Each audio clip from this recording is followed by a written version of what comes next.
আসসালামু আলাইকুম সবাইকে। সেই 2014-15 সাল থেকে মিশন ইম্পসিবল মুভি দেখে আসতেছি। টম ক্রুজের বাইক স্টানিং, হেলিকপ্টার স্টানিং, গাড়ি স্টানিং এগুলো দেখে দেখে অনেক ফ্যাসিনেশন লাগতো আসলে কিভাবে করে। আর আজকে আসছি ইজমিরে।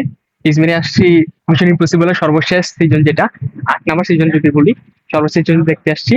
তো সেটা দেখতে আসছি হচ্ছে আইম্যাক্স এ। এই আইম্যাক্স দিয়ে হচ্ছে মিশন ইম্পসিবল এর মুভিগুলো শুটিং করা হয় আইম্যাক্স স্টুডিওতে।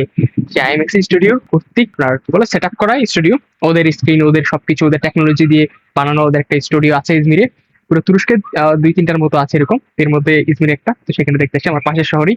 তো দেখি কেমন এক্সপিরিয়েন্স হয়। বাংলাদেশে এরকম স্টুডিও নাই, আইএমএক্স এর কোন স্টুডিও নাই।